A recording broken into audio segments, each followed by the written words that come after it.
السلام علیکم ورحمۃ اللہ وبرکاتہ۔ دیکھیے، ہم کہتے ہیں کہ کتنے بے رحم ہیں وہ والدین اور کتنے بے ترس ہیں وہ والدین جو ایک بیٹی کے پیدا ہوتے ہی اس کی سسرالی زندگی، اس کی شادی کے بعد کی زندگی کے بارے میں فکر مند ہو جاتے ہیں، اس کی پلاننگ میں لگ جاتے ہیں، لیکن اس کی مستقل اور اس کی اخروی اور اس کی ابدی زندگی جو قبر سے شروع ہوگی، جس کا آغاز قبر سے ہوگا، اس کے بارے میں وہ چنداں فکر مند نہیں ہوتے۔ وہ والدین جو بیٹی کو سسرال میں سب کچھ دے کر بھیجنے کے لیے، اپنا سب کچھ قربان کرنے کے لیے تیار تو ہو جاتے ہیں، لیکن اس بارے میں کوئی تیاری ان کی ترجیحات میں سرے سے ہی شامل نہیں ہوتی کہ ان کی بیٹی کو قبر میں اور قیامت کے دن اللہ کے سامنے کھڑے ہو کر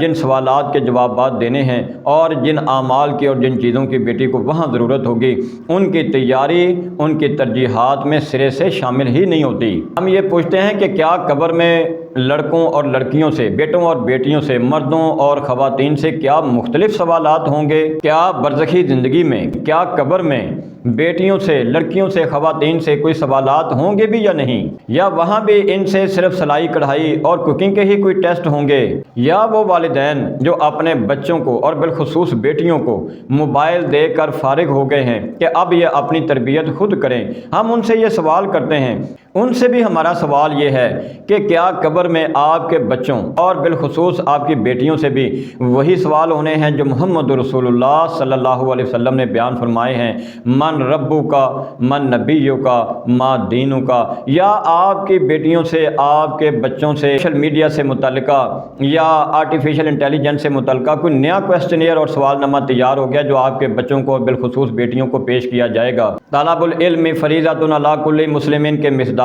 دین کے بنیادی امور کا علم حاصل کرنا ہر مسلمان پر فرض ہے۔ کیا آپ کی بیٹی بھی اس حکم میں شامل ہے؟ عورتوں نے، صحابیات نے، اس کائنات کی مقدس ترین خواتین نے، جن کے گھروں میں دین کا علم پہنچ چکا تھا، جن کے گھر دین کے علم سے منور ہو چکے تھے، جن کے شوہر، جن کے بیٹے، جن کے باپ، جن کے بھائی مسلمان ہو چکے تھے اور وہ یقیناً اپنے اہل خانہ کو دین کا علم بھی سکھا رہے تھے، ان خواتین نے بھی ہمارے پیغمبر صلی اللہ علیہ وسلم سے گزارش کی اور عرض کیا کہ اللہ کے پیغمبر صلی اللہ علیہ وسلم، یہ مسلمان مرد، یہ صحابہ کرام تو یہ آپ کے پاس ہوتے ہیں، آپ کے ساتھ موجود رہتے ہیں، یہ آپ سے ڈائریکٹ قصب فیض کر لیتے ہیں، تو آپ ہمارے لیے بھی، ہم خواتین کے لیے بھی ایک دن مخصوص فرمائیے، ہم آپ سے ڈائریکٹ بلا واسطہ رہنمائی حاصل کرنا چاہتی ہیں۔ پیارے پیغمبر صلی اللہ علیہ وسلم نے اس پر ناراضگی کا بالکل اظہار نہیں فرمایا، آپ نے ان کو ڈانٹا نہیں، آپ نے ان کو منع نہیں فرمایا، بلکہ آپ نے ان کے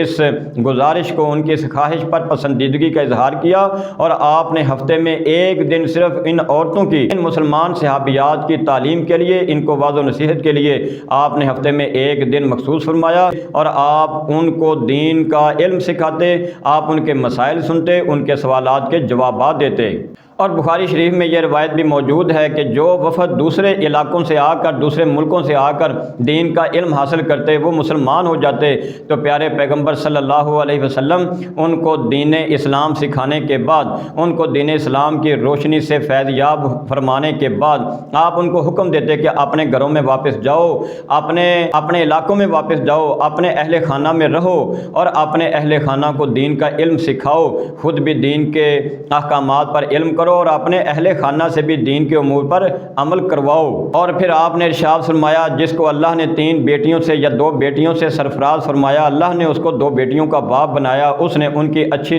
پرورش کی، ان کی اچھی تربیت کی، ان سے حسن سلوک رکھا اور پھر ان کا نکاح کر دیا، تو وہ بیٹیاں قیامت کے دن اس کے لیے جنت کی ضمانت بن جائیں گی۔ آپ صلی اللہ علیہ وسلم کو عورتوں کی تعلیم اور تربیت کا کتنا خیال تھا کہ عید کے مبارک دن میں بھی، عید کے خوشی کے موقع پر بھی آپ پہلے عورتوں اور مردوں کو اکٹھا خطاب فرماتے اور پھر الگ سے خواتین کے خیمے میں الگ سے خواتین کی طرف جاتے اور ان کو آپ باقاعدہ واعظ و نصیحت فرماتے۔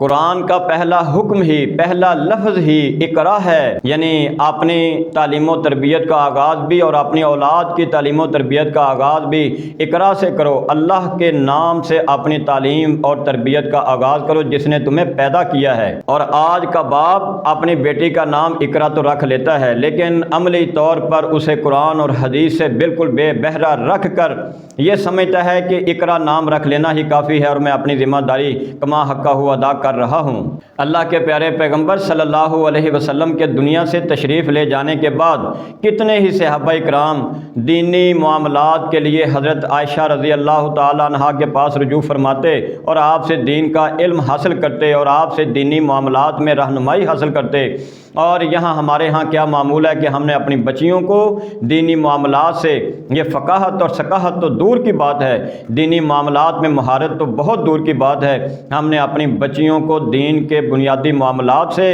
اور دین کی بنیادی تعلیم سے ہی ہم نے دور کر دیا۔ ہماری کتنی مائیں اور کتنی صحابیات